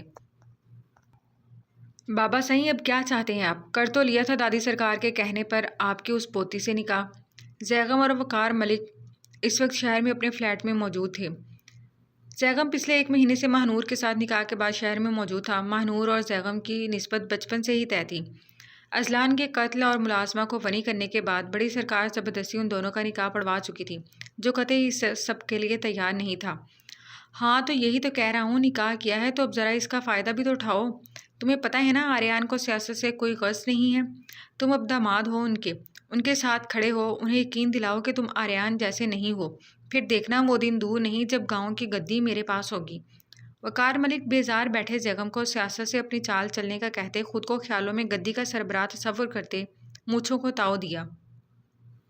گدی گدی گدی، کیا فرق پڑتا ہے کہ آپ کے پاس ہو یا تایا کے پاس، ہے تو ہمارے خاندان کی ہی جاگیر نا۔ وقار ملک کی نرالی منطق فی الحال اس کی سمجھ سے باہر تھی۔ کب سمجھو گے تم بد دماغ؟ آج بھائی صاحب کے پاس ہے، کل کو ان کا بیٹا وارث بن کر کھڑا ہو جائے گا تو میں کیا صرف اماں سرکار کی حکم پر جی حضوری ہی کرتا رہوں گا؟ پتہ نہیں ان لوگوں کی اولاد کس پر چلی گئی تھی، مجال ہے جو ذرا بھی اپنے فائدے کی بات سوچ لیں۔ بابا پہلی بات تو یہ ابھی دادی سرکار زندہ ہے اور تایا کے پاس گدی ضرور ہے، فیصلے کا حق آج بھی ریاض ملک کی بیگم اس گاؤں کی جاگیردانی کے پاس محفوظ ہے، تو آپ اپنا خیالی پلاؤ بنانا بند کر دیں۔ زیغم نے ناگواریت سے کہتے ان کے ارمانوں پر گویا ٹھنڈا پانی ہی ڈال دیا تھا، جبکہ وقار ملک کے مسکراتے چہرے سے مسکراہٹ ایسے غائب ہوئی جیسے گدھے کے سر سے سینگ۔ ارے بیوقوف، میں کب اس گاؤں کی بات کر رہا ہوں، وہ تو ہے ہی ہمارا، اور اماں سرکار تو بس نہیں وہ بولیں وقار تو نوکر بن جا ہمارا۔ وقار نے ناگواری سے کہتے بڑی سرکار کی شان میں قصیدے پڑھے۔ اپنے بیٹے کی بچھو جیسی فطرت سے وہ اچھے سے واقف تھی، جبھی ان کی لگامیں کھینچ کر رکھتی تھی۔ تو پھر کہاں کی بات کر رہے ہیں؟ زیغم اس وقت شدید قسم کی کوفت میں مبتلا تھا، جو آج صبح سے اس کے سر پر سوار بس کسی بھی طرح گاؤں لے جانے پر رضامند کرنے پر تلے تھے۔ اس گدی کا اگلا جانشین تو میں ہی بنوں گا، لیکن اب مجھے اس کے ساتھ ساتھ شہر کی سیاست میں بھی اپنے قدم جمانے ہیں۔ آخر کب تک میں بھائی سرکار کے پیچھے کھڑا رہوں گا؟ وقار ملک تو بہت دور کی سوچے بیٹھے تھے اور زیغم اپنے باپ کی چالاکیوں پر اپنے بال مٹھی میں پکڑ کر رہ گیا۔ تو یار آپ کریں نا سیاست، جو چاہے کریں، لیکن میں بتا رہا ہوں میں مہنور کے کندھے پر رکھ کر بندوق چلانے والا ہرگز نہیں ہوں۔ زیغم بھی انہی کا بیٹا تھا، ان کی ہاں میں ہاں ملا کر اپنا دامن بھی بچا لیا۔ ارے میری اولاد تو نالائق ہی ہے، بدبخت۔ گاؤں والے پھر سے ونی کا مطالبہ کر رہے ہیں۔ بھائی صاحب نے اپنی بیٹی کو بچانے کے لیے ندی کے پاس کی 100 ایکڑ زمین ان کے نام لکھ دی۔ یہی موقع ہے، لوہا گرم ہے، تم بھی شرط رکھ دو کہ اس بار پارٹی کا الیکشن تم لڑو گے اور لیڈر بھی تم ہی بنو گے، اور اگر انہوں نے ایسا نہیں کیا تو تم ان کی بیٹی سے شادی ہی نہیں کرو گے۔ لالچ وقار ملک کے ہر انداز میں بول رہا تھا۔ اپنی اسی بے حسی طبیعت سے مجبور وہ زیغم کو بھی اس کا حصہ بنانا چاہتے تھے، جو کسی طور راضی نہ تھا۔ مانا کہ آپ لوگوں نے زبردستی مہنور کی زندگی بچانے کے لیے مجھ سے شادی کر دی، لیکن اس کا مطلب یہ ہرگز نہیں ہے کہ میں اپنے مفاد کے لیے اس کا استعمال کروں۔ زیغم کا ملکوں کا غیرت اور انا والا خون جوش مار چکا تھا۔ بہت کر لی تم نے بکواس، سامان اٹھاؤ اپنا اور حویلی چلو، جیسا میں کہتا ہوں بس وہی ہوگا اب۔ وقار ملک اب اس کی نانا سے تنگ ہو چکے تھے۔ پر بابا کوئی ڈرامہ نہیں، بس اٹھو، میں تمہارا مستقبل سوچ رہا ہوں اور تم ہو کہ انہی لوگوں کی غلامی کرنا چاہتے ہو۔ اس کا منہ کھولتا دیکھ غصے سے جھاڑا، جو اب خود ہی ہار مانتا اٹھ کھڑا ہوا۔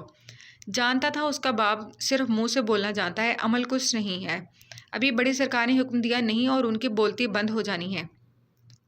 پچھلے ایک ہفتے میں زندگی رک سی گئی تھی، بے مقصد اور بے معنی زندگی میں جیسے اب کچھ باقی نہ رہا ہو۔ تانیہ نہیں جانتی تھی کہ آج یہاں اسے کون سا دن ہے، نہ دن کا پتہ تھا اور نہ رات کا، بس زندگی نامعلوم منزل کی جانب رواں دواں تھی۔ اس دن کے بعد سے زمانے نے اس پر ہاتھ اٹھانے کی غلطی نہیں کی تھی، البتہ کام کے حکم وہ آج بھی ایسے ہی دیتی تھی جیسے اس حویلی کی مالک ہی وہ ہے۔ ابھی کچھ ہی دن پہلے اتفاق سے اس کا سامنا عائشہ بیگم سے ہو گیا تھا، جو اسے پچھلے حصے کی تک محدود رہنے کی ہدایت کرتی ناگواری سے اسے جھڑک گئی تھی۔ اس حویلی کے باقی مکین جانے کہاں رہتے تھے، بہت کم ہی سامنا ہوتا تھا کسی سے۔ بڑی سرکار کی ہدایت کے مطابق اسے ہر جگہ جانے کی اجازت ہرگز نہیں تھی، اسے صرف پچھلے حصے تک محدود رہنے کا حکم تھا۔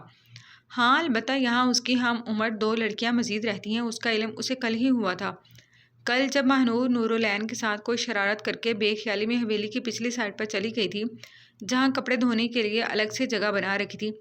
یہ کیا کر رہی ہیں آپ؟ تانیہ اسے پاس ہی نل کے پاس بیٹھی کپڑے دھوتی نظر آئی تو خود کو اس سے پوچھے بغیر نہیں روک سکی۔ کسی غیر شناسا آواز پر تانیہ ایک دم چونک کر اس کی جانب متوجہ ہوئی، پیچھے نظر گھمائی تو اس کے عین پیچھے کوئی کم عمر درمیانے قد کاٹ کی مالک خوبصورت سی آچھی رنگ کا سوٹ زیبتن کیے کھڑی لڑکی، شاید نہیں یقیناً اسی سے مخاطب تھی۔ بی بی جی خیریت، آپ یہاں کیا کر رہی ہیں؟ تانیہ کو یوں ہی خاموشی سے تکتا پا کر بانو جلدی سے ہاتھ صاف کرتی ماں کی جانب بڑھی۔ وہ میں یار ماں تم بہت چالاک ہو، یہاں چھپ کر بیٹھ گئی ہو اور میں تمہیں سب جگہ ڈھونڈ چکی۔ اس سے پہلے کہ وہ بانو کو کوئی جواب دیتی کہ نور کی ہانپتی کانپتی آواز اس کے کانوں میں پڑی، جو بھاگ کر اس کی جانب آ رہی تھی۔ میں بس بھابھی سے پوچھ رہی۔ نور کو دیکھ ماں نے جیسے ہی تانیہ کی جانب دیکھتے اسے بھابھی کہا تو نور گھور کر اس کا ہاتھ دبا گئی۔ تانیہ بے تاثر نگاہوں سے ان دونوں کی جانب دیکھتی خاموش تھی۔ یقیناً وہ لڑکی بھی یہاں بسنے والے بے حس مکینوں کی طرح تھی۔ جنہیں تانیہ انسان نہیں کوئی حیوان لگ رہی تھی۔ چپ کرو، بڑی آئی بھابھی کی چمچی، چلو یہاں سے جلدی۔ نور تانیہ کو ناپسندیدہ نظروں سے گھورتی اس کا ہاتھ پکڑ کر کھینچتی ہوئی لے گئی، جبکہ ماں ایک دکھ بھری نظر اس پیاری سی گندے کپڑوں میں ملبوس لڑکی پر ڈالتی نور کے ساتھ پلٹ گئی۔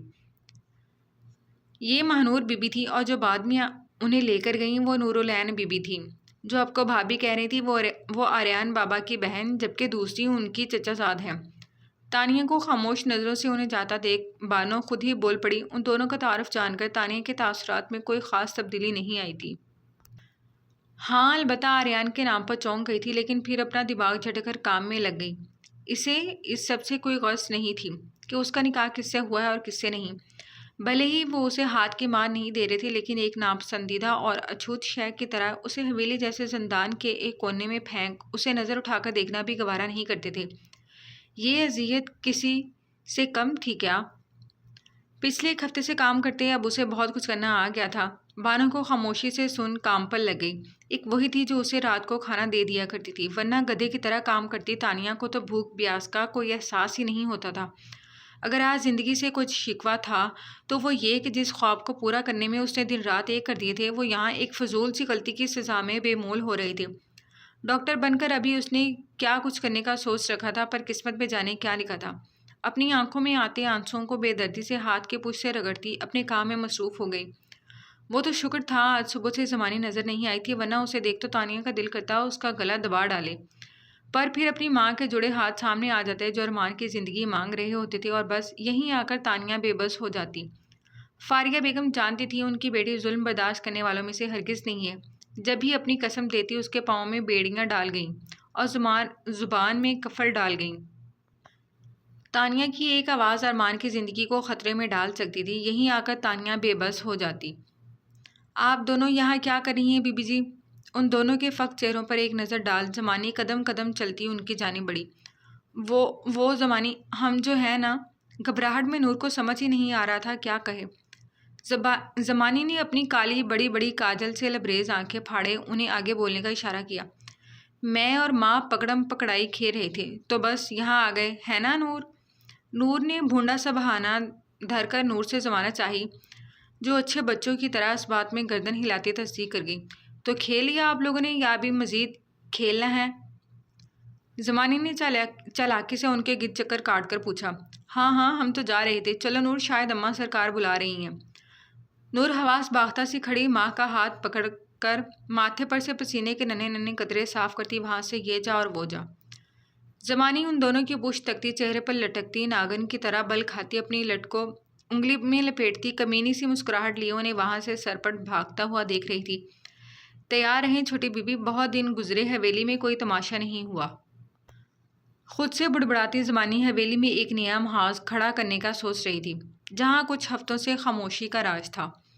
اف، بال بچ گئے۔ دونوں نے کمرے میں آ کر گہری سانس بھر کر کہا۔ ہاں، لیکن مجھے ڈر لگ رہا ہے اگر زمانی نے دادی سرکار کو بتا دیا تو۔ ماں کو اپنے ہی خدشے لاحق تھے۔ ارے کچھ نہیں ہوگا، مجھے تو یہ غصہ آ رہا ہے، اتنی محنت سے پہنچے تھے اور عین وقت پر وہ منحوس زمانی آ گئی۔ نور کو رہ کر اپنے مشن امپاسبل کی ناکامی پر افسوس ہو رہا تھا۔ تمہیں کیا کرنا ہے؟ پاک بی بی کو دے کر بیٹھ جاؤ آرام سے۔ ماں اس کو پرسوچ دیکھ غصے سے بولتی بالوں کا جوڑا بناتی بیڈ پر لیٹ گئی۔ رہنے دو، تم تو مجال ہے جو کبھی میرا ساتھ دے دو۔ نور اسے لتاڑ کر کمرے سے باہر چلی گئی۔ ماں غصے میں بڑبڑا کر رہ گئی، اس کی بے چین روح کو ہرگز چین نہیں تھا۔ کیا کر رہی ہیں ڈاکٹرنی صاحبہ؟ زمانی کچن میں داخل ہوتی سنک کے پاس کھڑی تانیہ کو دیکھ چڑانے کے سے انداز میں بولی۔ ارے اس دن تو بڑی زبان چل رہی تھی، اب کیا گونگی ہو گئی ہماری ڈاکٹرنی؟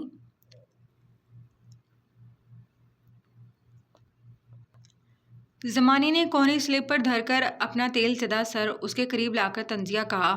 تانیہ اس کے بالوں سے اٹھتی کئی دن پرانی سرسوں کی بدبو کا بھبکا محسوس کرتی پیچھے کو ہٹ گئی۔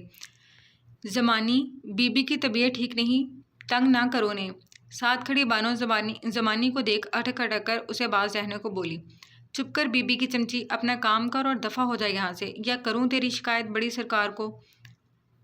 زمانی بانو کو زبان کھولتے دیکھ منہ بنا کر بولتی اسے جھڑک گئی، جو خاموش ہوتی اپنے کام میں لگ گئی۔ ہاں تو بی بی کہاں تھی میں؟ زمانی خاموش برتن دھوتی تانیہ کو دیکھ اس کی جانب گھومی۔ ہاں میں کہہ رہی تھی ڈاکٹرنی صاحبہ، ایک ہفتے میں تمہیں اپنی اوقات تو پتہ لگ ہی گئی ہوگی۔ زمانی اس کو شانوں سے پکڑ کر رخ اپنی جانب کرتی دانت کچکچا کر بولی، ہاتھ چھوڑو میرا۔ مسلسل کوشش کے باوجود جب وہ اپنے ہاتھ نکالنے میں ناکام رہی تو آہستہ سے سخت لہجے میں بولی، ارے تیور تو دیکھو ڈاکٹرنی صاحبہ کے، ہاتھ چھوڑو میرا۔ زمانی ایک زوردار کہکا لگا کر اس کی نقل اتارنے لگی۔ تانیہ کی مسلسل مزاحمت جاری تھی۔ بھول گئی میری مار، کیا بی بی، کیا تجھے پھر ایک خوراک کی ضرورت ہے؟ زمانی تانیہ کے بال مٹھی میں جکڑتی ایک جھٹکا دیتی کھینچ کر بولی، جس پر تانیہ کے منہ سے ایک سسکی نکل گئی۔ چھوڑو چھوڑو مجھے جاہل۔ مسلسل مزاحمت کرتی تانیہ نے ایک جھٹکے سے اسے پیچھے دھکا دیتے خود کو اس کی مضبوط گرفت سے آزاد کروایا۔ تیری اتنی ہمت، تو نے زمانی کو دھکا دیا؟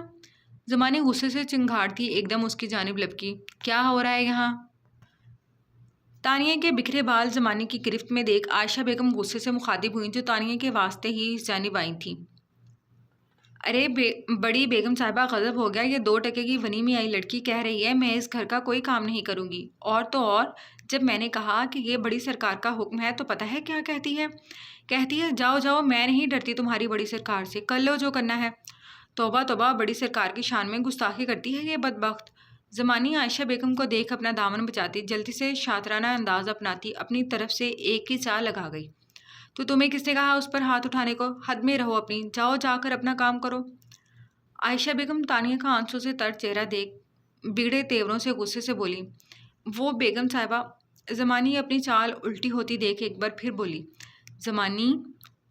زمانی کو ہنوز وہیں کھڑا دیکھ تیز لہجے میں بولی، گستاخی معاف، پر ہم نے اس گھر کا نمک کھایا ہے، بڑی سرکار کے غلام ہیں ہم، ان کے خلاف کوئی بات نہیں سن سکتے۔ زمانی ایک دم پینترا بدل کر بولی، زمانی جاؤ یہاں سے۔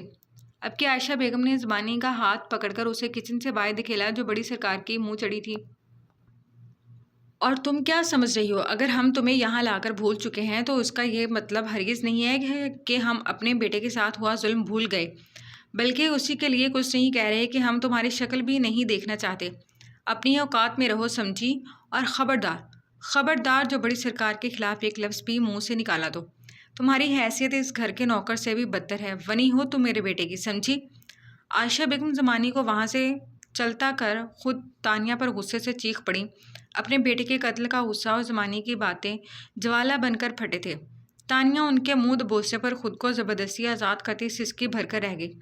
پتہ نہیں اس گھر کے لوگ اتنے ظالم کیوں تھے؟ اب سمجھ آ رہا تھا تانیہ کو، جس شخص کی ماں اور دادی اتنی ظالم اور شفاق ہوں تو ان کا تو پوتا بھی ایسا ہی ہونا تھا۔ ایک بات اور، اگر آریان کے سامنے تم غلطی سے بھی نظر آئیں یا پھر حویلی میں ادھر ادھر یہ اپنا منحوس چہرہ لے کر منڈلاتی ہوئی دکھیں تو دیکھنا میں تمہارا کیا حشر کرتی ہوں۔ غصے سے کامتی عائشہ بیگم اس کو چھوڑ باہر جا رہی تھیں کہ آریان کی آمد کا یاد آتے ہی اسے باور کروانا نہیں بھولی۔ جانتی تھیں ان کا نرم دل بیٹا کبھی برداشت نہیں کرے گا، لیکن وہ بھی کیا کرتی، ماں تھی، اپنا بیٹا کھویا تھا، ایسے کیسے معاف کر دیتی؟ تانیہ تو خون بھی اس خاندان کا تھی جن کی وجہ سے سالوں پہلے اس حویلی سے 2 جنازے اٹھے تھے، ایک زندہ اور دوسرا مردہ۔ تانیہ تو اس قدر ہتک آمیز سلوک پر روتی ہوئی نیچے فرش پر بیٹھ گئی۔ دل کیا سب کچھ تہس نہس کر ڈالے، آگ لگا ڈالے اس حویلی کو اور یہاں بسنے والوں کو، مگر وہ اکیلی لڑکی کرتی بھی تو کیا کرتی؟ عائشہ بیگم ایک نظر اس کے خوبصورت چہرے پر ڈال اس سے پہلے کہ ان کا دل پگھلتا جلدی سے منہ پھیر کر وہاں سے چلی گئیں۔ یہ چہرہ انہیں ماضی میں بہت کچھ یاد دلا دیتا تھا۔ یہی وجہ تھی کہ کچھ دیر پہلے آریان سے بات ہونے پر وہ اس طرف آ گئی تھی، جو کچھ ہی دن میں حویلی آنے کی اطلاع دے رہا تھا۔ وہ نہیں چاہتی تھی آریان کبھی بھی تانیہ کو دیکھے یا پھر اس پر ہوتے ظلم پر آریان بڑی سرکار کی بغاوت پر اترے، اور خاص کر جب وہ جانتا تھا کہ تانیہ اس کی چہیتی پھوپھو کی بیٹی ہے۔ پیچھے غصے میں بے بسی سے خود کے بال نوچتی تانیہ ان سب کو کبھی نہ معاف کرنے کا ارادہ کر چکی تھی۔ عائشہ بیگم کے وہاں سے جاتے ہی پلٹ کی آڑ میں زمانی اپنی رحم دل بڑی بیوی کو تانیہ کے ساتھ ایسا سلوک کرتے دیکھ خوشی سے پھولے نہیں سما رہی تھی۔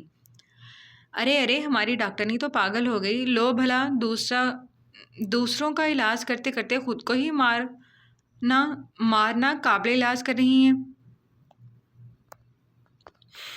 ارے ہماری ڈاکٹرنی تو پاگل ہو گئی، لو بھلا دوسروں کا علاج کرتے کرتے خود کو ہی مار کر ناقابل علاج کر رہی ہے۔ اپنی بے عزتی کا بدلہ تانیہ سے لینے کا سوچتی جیسے ہی اندر داخل ہوئی تو نظر روتی ہوئی تانیہ پر پڑی تو مذاق اڑاتی اس کے قریب ہی چوکڑی مار کر زمین پر بیٹھ گئی۔ بہت چلا رہی تھی، چھوڑو مجھے، 2 دن کھانا نہیں ملے گا نا تو عقل ٹھکانے آ جائے گی۔ زمانی اس کی کچھ دیر پہلے کی ضد بھری التجا کا مذاق بناتی غصے سے بولی، او بانو، خبردار، جو تو نے اس مہارانی کو رات میں کھانا دیا تو چھوڑوں گی نہیں ورنہ۔ پاس کھڑی بانو تانیہ کو ہمدردانہ نظروں سے دیکھ رہی تھی، جبھی زمانی اپنی کاجل زدہ آنکھیں نکال کر اس پر چیخی، جی صحیح ہے۔ بانو اس کی اتنی تیز آواز پر ڈر کر مارے اچھل ہی پڑی تھی۔ چل جا کر کام کر اپنا، اس مہارانی کو تو آج میں سیدھا کروں گی۔ زمانی بانو کو وہاں سے بھیجتی، تانیہ کو ہاتھ پکڑ کر اٹھاتی، کام پر لگنے کا اشارہ کرتی وہیں کرسی پر بیٹھ گئی۔ تانیہ زمانی پر ایک غصے بھری نظر ڈال کر ایک آہ بھر کر رہ گئی، زندگی بھی کیسے کیسے رخ بدلتی ہے۔ اماں سرکار، وہ لڑکی کہاں ہے؟ شمشیر ملک اس وقت بڑی سرکار کے کمرے میں بیٹھے ہوئے تھے۔ یہی ہیں، آپ کیوں پوچھ رہے ہیں؟ بڑی سرکار نے پرسوچ سے بیٹھے شمشیر کو دیکھ پوچھا، جو اذلان کی موت کے بعد ڈھل سے گئے تھے۔ آپ نے فاریہ کے بیٹے کو کیوں بچایا؟ اتنے دن سے ذہن میں کلبلاتا سوال آخر زبان پر لے ہی آئے۔ ہم نے کسی کو نہیں بچایا۔ بڑی سرکار نے اپنے بیٹے سے نظر چرا کر بیڈ سے ٹیک لگا کر کہا، تو میری آنکھوں میں دیکھ کر کہیں اماں سرکار، اس واقعے کے بعد آپ نے کہا تھا اب اس حویلی میں ایسی کوئی روایت نہیں چلے گی، اب کوئی ونی نہیں ہوگی، پھر آپ اپنی زبان سے کیسے پھر گئیں؟ شمشیر ملک شاید پہلی بار اپنی ماں سے اس لہجے میں مخاطب تھے۔ ہاں کہا تھا، لیکن یہاں صورتحال مختلف ہے۔ ارمان کا خون لینے کا مطلب تھا یہ باب ہی بند ہو جاتا، جبکہ ہم اس لڑکی کو پل پل اپنے سامنے تڑپتا دیکھنا چاہتے تھے۔ بڑی سرکار انہیں جواب دیتی اپنی آنکھیں موند گئی۔ تو آپ کب اسے تڑپا رہی ہیں؟ بلکہ میں نے تو اس دن سے اس لڑکی کو دیکھا تک نہیں۔ کون سا ظلم کر دیا آپ نے اس پر؟ شمشیر ملک کے لہجے میں اس وقت غصہ بو رہا تھا۔ زمانی کے حوالے کر دیا ہے میں نے اسے۔ اس عمر میں ہم اس کی چوکیداری نہیں کر سکتے۔ اپنے بیٹے کے تیز لہجے پر بڑی سرکار کا لہجہ خود بخود سخت ہو گیا۔ وہ سب ٹھیک ہے اماں سرکار، لیکن اگر آپ کے اندر سالوں بعد اپنی بیٹی کو دیکھ نواسی کی محبت جاگ رہی ہے تو اسے یہیں سلا دیجیے۔ میرے بیٹے کا خون اتنا سستا نہیں تھا۔ بڑی سرکار کی نظریں چرانا وہ اچھے سے سمجھ رہے تھے، جبھی غصے سے بولتے، شاید وہ پہلی بار اتنی بدتمیزی سے مخاطب تھے۔ شمشیر ملک، مت بھولو کس سے مخاطب ہو، اور اگر آپ کو ایسا لگ رہا ہے تو غلط لگ رہا ہے۔ آپ کا بیٹا میرا پوتا بھی تھا، میں کسی کو نہیں بخشنے والی۔ بڑی سرکار اپنے بیٹے پر ایک خائف نظر ڈال سخت لہجے میں انہیں باور کروا گئیں۔ مجھے آپ سے یہی امید تھی، اجازت دیجیے۔ شمشیر ملک اپنی ماں کو جلال میں آتا دیکھ ٹھنڈے پڑے، ساتھ ہی ان کا ہاتھ چومتے کمرے سے باہر نکل گئے۔ بڑی سرکار کے دماغ میں اس وقت بہت کچھ چل رہا تھا۔ عصر کے وقت گاؤں میں بڑے کداور درخت کے نیچے تنے کو دونوں طرف ایک دوسرے کی جانب سے پشت لگا کر بیٹھے جاوید اور گل پریشان حال سے ڈھلتے سورج کو دیکھ رہے تھے۔ اکتوبر کا شروع تھا، شام ڈھلنے کے ساتھ ہی ٹھنڈی سرد ہواؤں کے جھونکے جسم کو چھوتے کپ کپی طاری کر رہے تھے۔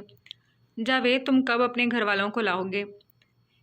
بینگنی رنگ کے جوڑے میں ملبوس گھٹنوں تک آتی قمیض پر پٹیالہ شلوار کے ساتھ ہم رنگ دوپٹے سے منہ کو ڈھانپ کر بیٹھی گل چہرے پر بیزاری سجائے بیٹھی پوچھ رہی تھی، جس کے پاس آج بھی مہینوں پرانا جواب ہی حاضر تھا۔ کہہ تو رہا ہوں ایک بار میری نوکری شہر میں لگ جائے تو جلد ہی بات کروں گا۔ جاوید اپنی حیثیت سے بہت اچھے سے واقف تھا، اور کچھ حویلی والوں کا ڈر بھی تھا جو کوئی انتہائی قدم اٹھانے سے روک رہا تھا۔ کب لگے گی تمہاری یہ نوکری؟ وہاں حویلی میں میری شادی کی تیاریاں ہو رہی ہیں۔ گل نے اوپر آسمان پر چھائے شفق پر ایک نظر ڈال چڑھ کر کہا، جس کا کئی عرصے سے یہی جواب تھا۔ ہو جائے گی، تم فکر نہیں کرو، اٹھو گھر جاؤ، شام ڈھلنے والی ہے، اس سے پہلے کہ کوئی تمہیں یہاں دیکھ لے۔ جاوید نے اسے یوں ہی ٹالتے وہاں سے جانے کو کہا جو اس کے سر ہی ہو گئی تھی، پر وہ بھی کیا کرتا، مجبور تھا اپنی حالت کے ہاتھوں۔ ہاں جا ہی رہی ہوں، تم بس روز یہی کہا کرو۔ میں آخری بار بتا رہی ہوں تمہیں جاوید، جو کرنا ہے جلدی کرو، سمجھ گئے؟ گل کھڑی ہوتی پیڑ کی دوسری جانب گھوم کر آتی انگل شہادت اٹھا کر اس پر اپنی بڑی بڑی آنکھیں نکال کر تنبیہ کرنے لگی تو وہ بھی مسکرا کر سر ہلا گیا، جبکہ دور سے گزرتے بڑی سرکار کے ماتحت کی زیرک نگاہوں سے یہ منظر مخفی نہیں رہا تھا۔ زمانی، بڑی سرکار نے جھولے کے قریب ان کے پیروں کے پاس قریب ہی پاؤں دباتی زمانی کو اپنی سوچوں میں گم پکارا۔ جی بڑی سرکار، حکم زمانی، آپ کی غلام یہی موجود ہے۔ زمانی نے اپنی عادت کے مطابق چاپلوسی سے کام لیا۔ وہ لڑکی کہاں ہے؟ بڑی سرکار نے ایک دوسرے کی مخالف سمت میں پڑے صوفوں پر بیٹھی اپنی دونوں بہوؤں پر ایک نظر ڈال پوچھا۔ آپ کے حکم کے مطابق میں نے گھر کے سارے کام اس کے ذمہ لگا دیے ہیں۔ توبہ توبہ بڑی سرکار، وہ لڑکی تو بڑی ہی بدتمیز ہے جی۔ زمانی نے اپنی بہترین کارکردگی کے بابت بتاتے اپنے چوڑے سے منہ کو مزید پھلا کر دونوں کانوں کو ہاتھ لگاتے تانیہ کی تعریف کی۔ زمانی اب مزید تانیہ کی بدتمیزیاں ایک ہی چاہ لگا کر بڑی سرکار کے گوشت گزار رہی تھی۔ بلا کر لاؤ اس لڑکی کو اور کہو بڑی سرکار نے بلایا ہے، اپنی زبان کو اپنے منہ میں رکھ کر آئے۔ زمانی کی زبانی 15 دن میں ہوئی ساری رداد سن بڑی سرکار ایک دم اشتعال میں آتی سامنے کھڑی ملازمہ پر چیخ پڑی، زمل! ملازمہ ان کے ایک دم چلانے پر اچھل کر جو حکم کہتی کانپتے پاؤں کے ساتھ حویلی کے دوسرے حصے کی جانب بڑھی، جبکہ زمانی اپنا کام کر کے اب شاطرانہ انداز میں مسکراتی تماشے کے انتظار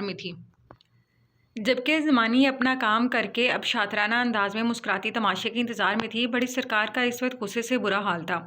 جھولے کے گرد پڑی لوہے کی زنجیر اوپر اپنی گرفت مضبوط کرتی اپنا غصہ ضبط کیے بیٹھی تھی۔ یہ لیں بڑی سرکار آ گئی مہارانی۔ 3 دن پرانے جوڑے میں ملبوس تانیہ کو دیکھ مسکرا کر زمانی نے بڑی سرکار کی توجہ تانیہ کی جانب دل کروائی۔ سپاٹ چہرہ لیے پورے اعتماد سے کھڑی تانیہ کی آنکھوں میں ڈر اور خوف نام کی چیز ناپید تھی۔ یہی وہ وجہ تھی جسے کئی وجہ سے تانیہ بڑی سرکار کی آنکھوں میں ہر دم کھٹکتی رہتی تھی۔ تانیہ کی شکل میں ایک بغاوت کرتا چہرہ نظروں میں گھوم جاتا اور پہلے سے بڑھ کر شدت سے نفرت میں مزید اضافہ ہو رہا تھا۔ یہاں آؤ لڑکی! پیلی سی رنگت میں نڈھال سی تانیہ ان کے انداز تخاطب بھرپور دبدبے سے لبریز آواز سننے کے باوجود ایک پل کو بھی نہ گھبرائی تھی۔ جی بولیں۔ اس کا لہجہ آج بھی اتنا ہی ناگوار گزرا تھا جتنا پہلے روز۔ یہاں آؤ سنائی نہیں دیا؟ تانیہ کی ڈھٹائی پر بڑی سرکار اپنی بات کے نظر انداز ہو جانے پر غصے سے تیز آواز میں مخاطب ہوئی تھی۔ تانیہ چھوٹے چھوٹے قدم اٹھاتی ان کے جھولے کے پاس ذرا فاصلے پر آ کر ٹھہر گئی۔ عائشہ بیگم کے ماتھے پر ناگواری کے بل واضح تھے، جبکہ شاکرہ بیگم اس تماشے سے بیزار ہوتی ان سب پر ایک ناپسندیدہ نظر ڈالتی وہاں سے چلی گئیں۔ اب حال میں بیٹھی عائشہ اور زمانی کی نظریں تانیہ اور بڑی سرکار پر مرکوز تھیں۔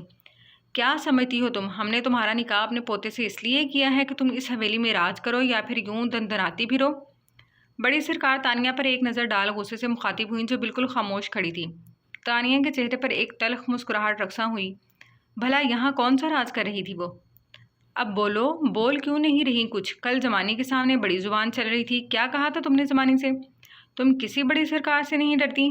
بڑی سرکار اپنی چھڑی زمین پر ٹیک کر کھڑی ہوتی تانیہ کی جانب آتی، چھڑی زور سے زمین پر مار کر دھاڑی، اپنی اوقات میں رہو لڑکی، تم صرف ایک ونی ہو، خون بہا میں آئی ایک ایسی لڑکی جس کی قسمت سے لے کر سانسوں تک کا فیصلہ کرنے کے حقدار صرف ہم ہیں، سمجھی؟ تانیہ کے خاموش رہنے پر بڑی سرکار کچھ دیر پہلے کی زمانی کی لگائی ہوئی باتوں کے زیر اثر تانیہ کا منہ دبوچتی اپنا غصہ نکال رہی تھی۔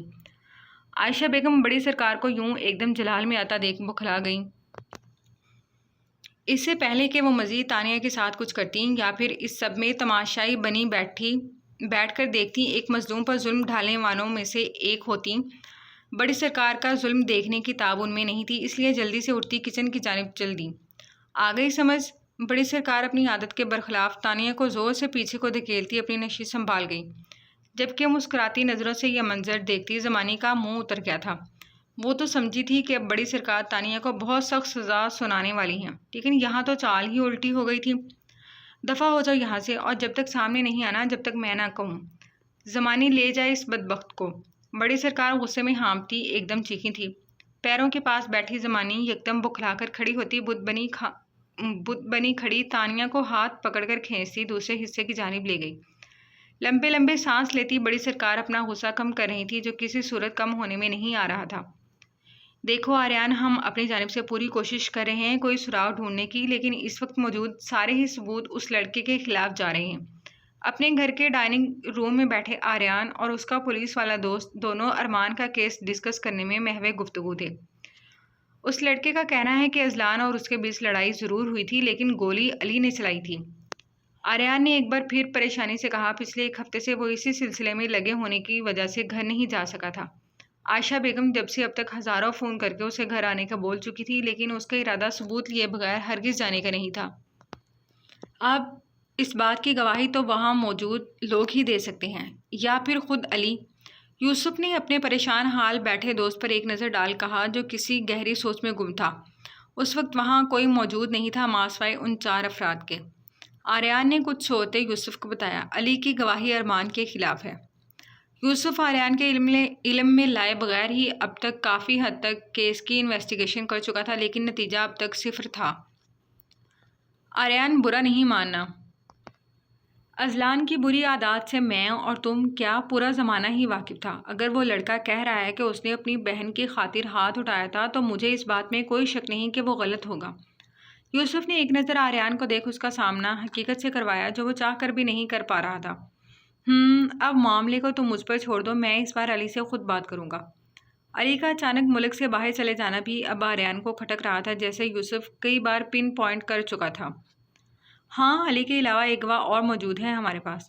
یوسف کے انکشاف پر آریان نے چھمبے سے اسے دیکھا، بھلا اور کون ہو سکتا ہے؟ وہ لڑکی جس کا نکاح تمہارے ساتھ ہوا ہے، اس کی گواہی بھی اس کیس میں اتنی ہی اہمیت رکھتی ہے جتنی وہاں موجود دوسرے لوگوں کی۔ آریان کے حیران چہرے پر نظر ڈال یوسف نے اس کے علم میں مزید اضافہ کیا جو اب پریشان سا اپنا ماتھا سہلا رہا تھا۔ لیکن تم جانتے ہو حویلی والے کبھی اسے ان سب مسئلوں میں نہیں پڑنے دیں گے، اور میں خود بھی اب یہی چاہتا ہوں کہ اسے اس کیس میں لائے بغیر ہی یہ معاملہ سلجھایا جائے۔ آریان نے کچھ سوتے یوسف سے کہا جو اس کے بعد سے اتفاق کرتا سر ہلا گیا۔ اپنی عزتوں کو لے کر وہ لوگ جس قدر جذباتی تھے یہ وہ اچھے سے جانتا تھا۔ چلو پھر ابھی کے لیے فی الحال مجھے اجازت دو، جیسے ہی کچھ پتہ چلتا ہے میں تمہیں بتاتا ہوں۔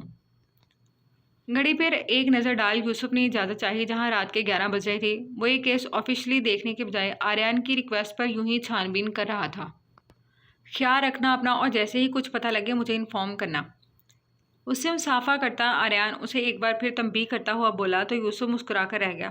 جانتا تھا اس کا یہ دوست جب تک معاملے کی تہہ تک نہیں پہنچ جائے گا سکون سے نہیں بیٹھے گا۔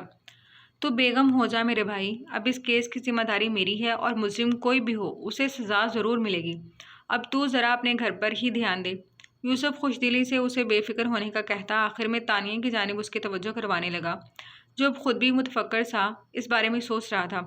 ان سب چکروں میں وہ اسے تو بالکل بھول ہی بیٹھا تھا۔ چل میں نکلتا ہوں، تو بھی اب آرام کر۔ یوسف آخری رسمی کلمات ادا کرتا باہر چلا گیا، جبکہ آریان ایک گہری سانس بھرتا سوچوں میں گم اپنا آگے کا لائحہ عمل طے کر رہا تھا۔ اوف ماہنور، مجھے تو فکر ہو رہی ہے پتہ نہیں دادی سرکار نے ہمارا بلاوا کیوں بھیجا ہے۔ پچھلے آدھے گھنٹے سے نور کمرے میں جلے پیر کی بلی کی طرح مارچ کرتی، ساتھ ساتھ اپنے اندازے لگاتی، بڑبڑا کر اپنے ساتھ ماہ کو بھی پریشان کر رہی تھی۔ اف نور، تم تو چپ کر جاؤ۔ مجھے تو لگ رہا ہے زمانی نے اس دن والی بات بتا دی ہے دادی سرکار کو۔ نور متفکر سے چہرے پر پریشانی سے جائے پریشان حال بیٹھی تھی۔ نہیں اللہ نہ کرے ایسا ہو۔ نور بڑی سرکار کی سزاؤں سے اچھے سے واقف تھی، اسی لیے ایک جھرجھری بھر کر رہ گئی۔ اب تو وہاں جا کر ہی پتہ لگنا ہے۔ اب چلو، زمانی صاحبہ کہہ کر گئی تھی کہ آدھے گھنٹے بعد ہم تشریف لے آئیں۔ ماں ہنوز پریشان کھڑی نور کو گھڑی پر ایک نظر ڈال کندھے سے کھینچتی بڑی سرکار کے کمرے کی جانب بڑھی۔ اب دروازے پر کھڑی دونوں آنکھوں سے پہلے تم جاؤ کا اشارہ کرتی فریز ہو کر رہ گئی تھی۔ چلو۔ نور نے مصنوعی غصے سے اسے گھور اندر کو دھکا دیا، جبکہ ماہ جلدی سے اسے پیچھے کو دھکا دیتی سائڈ پر ہو گئی۔ پہلے تم۔ نور کی ایک ہی گردان پر ماں نے ہاتھ سے اسے جانے کا اشارہ کیا۔ نہیں، پہلے تم۔ نور نے ایک بار پھر ہاتھ سے پکڑ کر سامنے لا کر کھڑا کیا۔ اچھا رکو، ہم دونوں ساتھ چلتے ہیں۔ گونگی ہو کر دونوں اس وقت اشاروں سے باتیں کرتی دیکھنے والوں کو یقیناً پاگل ہی لگتی۔ Good idea. نور ایک دم خوش ہوتی اس کے برابر کھڑی ہوئی۔ پہلے ایک دوسرے کو دیکھ دونوں نے ایک گہری سانس بھری جیسے محاذ سر کرنے جا رہی ہوں۔ ایک مسکراتی نظر کا تبادلہ کر جیسے ہی ہاتھ دروازے کی جانب بڑھایا تو وہ ہوا میں ہی معلق رہ گیا۔ دوسری جانب سے دروازہ کھولتی زمانی دونوں کو دیکھتی شرارت سے مسکرائی۔ دوسری جانب ماں اور نور کھسیانہ سا ہنس کر رہ گئی۔ لیجیے بڑی سرکار، ماں اور عین بی بی آ گئی ہیں۔ بھر بھر کر لگائے گئے کاجل سے لبریز آنکھوں کو باہر نکالے زمانی نے گویا نور اور ماہ کو قربانی کا بکرا بنا کر ان کے آگے پیش کیا۔ السلام علیکم دادی سرکار۔ دونوں نے ایک زبان سلام جھاڑا۔ وعلیکم السلام، جیتی رہیے، خوش رہیے، اندر تشریف لائیے۔ دونوں کے فک چہروں پر ایک نظر ڈال بڑی سرکار کا انداز ہی نرالا تھا۔ جی دادی سرکار، وہ زمانی کہہ رہی تھی کہ آپ نے ہمیں یاد کیا۔ ڈرتے ڈرتے بڑی مشکل سے ماں نے یہ الفاظ ادا کیے تھے، جبکہ زمانی تو ان دونوں کے چہرے کی اڑی ہوئی ہوائیاں دیکھ اپنے کارنامے پر مسکرا رہی تھی۔ ہاں، ہم نے یاد کیا، کوئی مسئلہ؟ بڑی سرکار کی روبدہ سوالیہ انداز پر دونوں گڑبڑا کر رہ گئی۔ نہیں نہیں دادی سرکار، ہم تو یوں ہی پوچھ رہے تھے، نور نے کھسیا کر مصنوعی مسکرا کر اٹک اٹک کر کہا۔ زمانی آج باورچی خانے میں سارا کام، دوپہر اور رات کا کھانا، یہ سب تمہاری نگرانی میں ماہنور اور نور العین بی بی بنائیں گی۔ بڑی سرکار کی چھوٹی سی سزا پر نور کو تو مانو کسی نے پہاڑ سر کرنے کو بول دیا۔ مطلب کھانا پکانا، اف۔ جی بہتر بڑی سرکار، زمانی نے اپنی موٹی اور بھاری سی آواز پر جائیے، آپ دونوں کی کوئی شکایت نہیں ملنی چاہیے ہمیں۔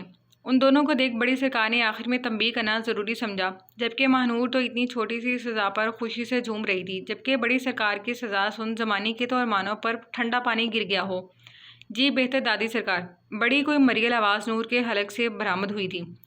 اور ہاں، آئندہ آپ دونوں مجھے ادھر ادھر گھومتی نظر نہ آئیے گا، ورنہ اس بار انجام اچھا نہیں ہوگا۔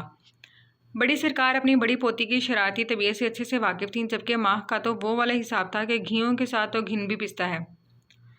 دونوں نے ایک دوسرے کو ایک نظر دیکھ اب وہاں سے جانے میں ہی عافیت جانی۔ بغیر پیٹ دیے دونوں کمرے سے نکلتی سرپٹ دوڑتی اپنے کمرے میں ہی رکی تھی۔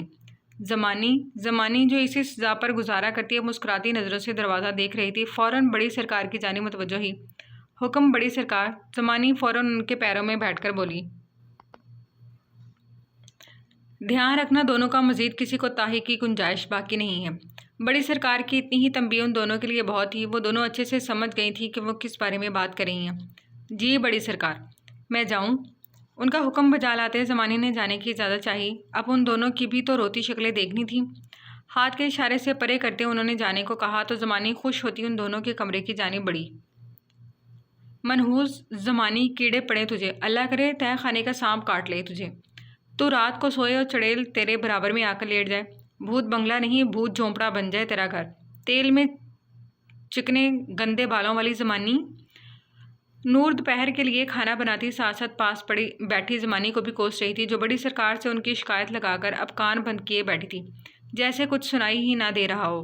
بس مسکراتی نظروں سے اپنی کام چور بی بی کو کام کرتے دیکھ رہی تھی، جو چیزیں پٹک پٹک کر کام کر رہی تھی۔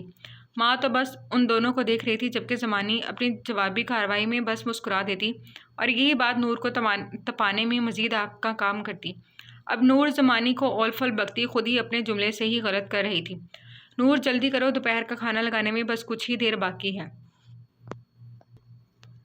تانیہ کو تو زمانی نے دوسرے کاموں میں لگا دیا تھا، پچھلے 2 گھنٹوں سے کچن میں کھڑی دونوں اب پاگل ہونے کے در پر تھی، جہاں گھڑی کو ایک کا ہنسا پار کرنے میں بس آدھا گھنٹہ باقی تھا۔ ہاں کر تو رہی ہوں، مشین تھوڑی ہوں۔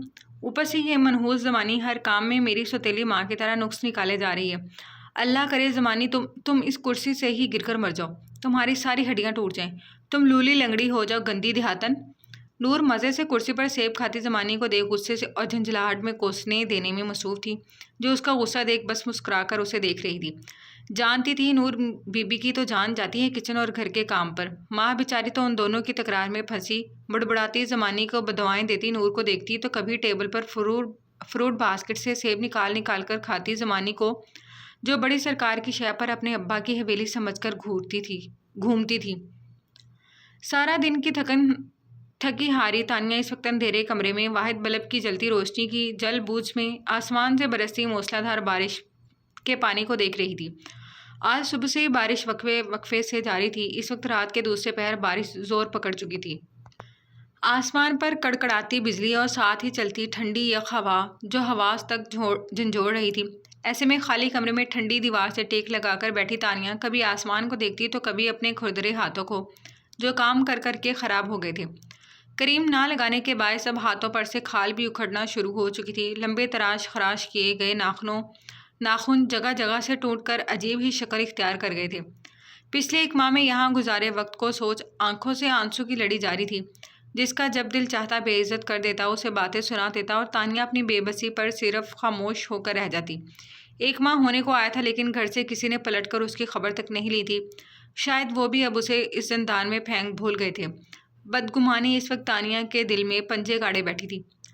بارش حویلی کے صحن پر تڑ تڑ برستی اس خوفناک رات میں مزید خوف پیدا کر رہی تھی۔ اندھیرے سے خوف کھانے والی تانیہ کو اب اس سب سے کوئی فرق نہیں پڑتا تھا۔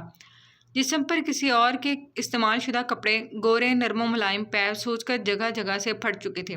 سردی کے باعث طبیعت کی خرابی میں گرم تپتا ہوا ماتھا بھی اس کے جسم میں کوئی حرکت پیدا نہیں کر سکا۔ ایک ہی زاویے سے بیٹھی بلب کی جلتی بجھتی روشنی میں لال ہوتے آسمان پر بجلی کی کڑک دیکھتی سردی سے کپکپا رہی تھی۔ آنکھوں سے اشک رواں تھے جو زمین پر گر کر بے مول ہو رہے تھے۔ ایک دم بادلوں کی گرج سے بجلی چمکنے کے باعث کھڑکی سے آتی روشنی میں کمرہ جگمگا اٹھا اور دوسرے ہی لمحے واحد بلب کی جلتی بجھتی روشنی مکمل بجھتی وہاں تاریکی پھیلا گئی۔ وہ اجالوں کی آدھی لڑکی اب اندھیروں میں ڈوب گئی۔ بارش کے قطرے کی مانند وہ لڑکی اب قطرہ قطرہ بہہ گئی۔ گرجتے بادل برستی بارش کی دیوانی لڑکی اب انہی اندھیروں میں ڈوب گئی۔ ایمن احسان، کیا بکواس کرے ہو؟ تمہاری ہمت کیسے ہوئی یہ بات زبان پر لانے کی؟ ماہنور اور زیغم دونوں ہمارے پوتا پوتی ہیں، تم ہوتے کون ہیں یہ فیصلہ کرنے والے؟ وقار ملک نے ماں سے شادی کی شرط ابھی صرف بڑی سرکار کے سامنے ہی رکھی تھی کہ وہ ایک دم غصے سے پاگل ہوتی ان پر چڑھ دوڑی۔ اماں سرکار، ایسا بھی کیا غلط کہہ دیا؟ آریان کو تو اس سب میں کوئی دلچسپی نہیں ہے، میرا زیغم تو ان کا بازو بننا چاہتا ہے۔ وقار ملک بڑی سرکار کو غصے میں دیکھ پہلے تو خود گڑبڑا گئے، لیکن پھر جلدی سے سنبھل کر لفظوں کو ماپ تول کر بولے، بازو بنانا ہے تو تایا کے شانہ بشانہ کھڑا ہو، ان کی کرسی پر بیٹھنا یہ کون سا بھلا چاہ رہے ہو تم اور تمہارا بیٹا؟ بڑی سرکار وقار ملک کو اچھے سے جانتی تھی، جبھی سامنے بیٹھے اپنے پوتے اور بیٹے دونوں کو گھورا۔ نہیں نہیں، میرا وہ مطلب نہیں ہے اماں سرکار، وہ جگہ تو ہے ہی بھائی صاحب کی، میں تو کہہ رہا تھا اب ان کی عمر ہو گئی ہے، وہ گھر میں بیٹھے میرا بیٹا سب سنبھالے گا۔ وقار ملک نے بڑی چالاکی سے طرف کا پتا پھینکا، عمر تو اب تمہاری بھی ہو گئی ہے، بہتر ہے یہ چال بازیاں چھوڑ کر اللہ اللہ کرو۔ بڑی سرکار کے کہنے پر وقار ملک کھسیا کر رہ گئے، جبکہ زیغم دوسری جانب منہ پھیر کر اپنی مسکراہٹ روک رہا تھا۔ زیغم، تمہیں کوئی اعتراض ہے ہماری پوتی سے شادی کرنے پر؟ وقار ملک کو گھور بڑی سرکار نے اب زیغم کو آڑے ہاتھوں لیا۔ نہیں نہیں دادی سرکار، بھلا مجھے کیا اعتراض ہوگا؟ جو آپ کا فیصلہ ہوگا وہی میرا بھی ہے۔ جلدی سے سنجیدہ تاثرات یہ ایک نظر اپنے باپ کو دیکھ کر کہا، جبکہ بڑی سرکار مطمئن سی ہوتی بیٹھ کے سرہانے سے پشت لگا گئی۔ وقار ملک نے ایک نظر بڑی سرکار کو دیکھ زیغم کو گھورا جو معصوم شکل بنائے بڑی سرکار کی جانب اشارہ کرتا میں کیا کہہ سکتا ہوں کہہ کر کندھے اچکا گیا۔ بڑی سرکار کو آنکھیں موندے دیکھ وقار ملک نے زیغم کو اشارہ کیا جو جلدی سے کھڑا ہوتا ان کے ہم قدم ہوا۔ بیٹھو وقار، زیغم تم جاؤ بیٹے۔ دونوں کو ایک ساتھ رکتے دیکھ بڑی سرکار نے وقار صاحب کو اپنے سامنے بیٹھنے کا اشارہ کیا، جبکہ زیغم سر ہلاتا کمرے سے باہر نکل گیا۔ جی اماں سرکار بولے۔ وقار ملک انہیں خاموش دیکھ بولے، الیکشن کے بعد میرے خیال سے زیغم اور ماہنور کی شادی کر دینی چاہیے۔ بڑی سرکار نے انہیں دیکھ اپنی رائے سے ہمکنار کیا، جبکہ اس بارے میں ان کی پہلے ہی شمشیر ملک سے بات ہو چکی تھی۔ جیسا آپ کو بہتر لگے اماں سرکار۔ نہ چاہتے ہوئے بھی انہیں حامی بھرنی پڑی۔ ساتھ والے گاؤں سے بڑی حویلی سے نور العین بیٹی کے لیے ظفر صاحب کے پوتے کا رشتہ آیا ہے، لڑکا شہر میں ہی رہتا ہے۔ میں نے آریان بیٹے سے کہا تھا، انہوں نے ساری چھان بین کر لی ہے، تم چاہو تو اپنی طرف سے تسلی کر لو۔ بڑی سرکار نے پاس گاؤں کی بڑی حویلی کی جانب سے بھیجے گئے رشتے کی بابت انہیں بتایا۔ اتنی کیا جلدی ہے اماں سرکار، ابھی تو اس کی پڑھائی مکمل ہوئی ہے، پہلے زیغم اور ماہ کی شادی کر دیتے ہیں۔ وقار ملک کو ان کی اولاد سے متعلق اتنا بے خبر رکھنے پر بی جان پر سے غصہ آیا۔ جلدی کون سی ہے؟ نور تو ماہ بیٹی سے چند مہینے بڑی ہی ہیں، بس ہم نے کہہ دیا تینوں بچوں کی شادی ساتھ ہی ہوگی۔ یاد رکھو ہمارے یہاں خاندان سے باہر شادی نہیں ہوتی، آج یا کل نور کی شادی وہیں ہونی ہے۔ وقار ملک کی بے تکی باتوں پر بغیر کان دھرے بڑی سرکار نے اپنا فیصلہ سنایا۔ جی بہتر، لیکن مجھے اس لڑکے میں ذرا بھی کوئی کھوٹ نظر آیا تو میں نور کی شادی وہاں ہرگز نہیں کروں گا۔ اب کہ وقار ملک سنجیدگی سے معاملے کی نوعیت کو سامنے رکھتے اپنی رائے سے آگاہ کرنے لگے، اب بات ان کی بیٹی کی تھی۔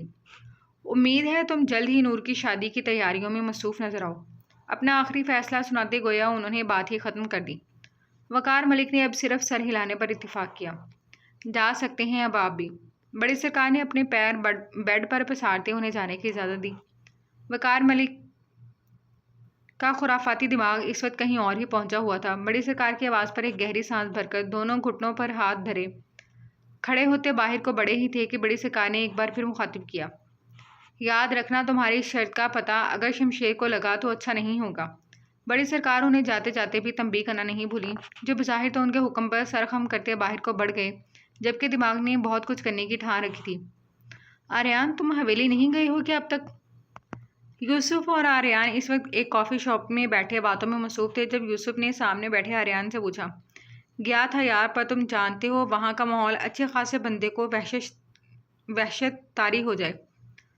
آریان نے ایک سپ بھرتے بیزاری سے کہا، جبکہ یوسف مسکرا کر رہ گیا۔ تو اس لڑکی سے ملاقات ہوئی تمہاری؟ اب یوسف ڈائریکٹ اپنے مدعے پر آیا۔ نہیں یار، کہاں ہو پائی، میں صبح گیا اور شام کو ہی روانگی لینی پڑی گئی، آفس میں ایک ایمرجنسی ہو گئی تھی۔ آریان نے ہفتہ بھر پہلے کی اپنی جانے کے بابت تفصیل سے بتایا، جبکہ باقی کی بات گول کر گیا۔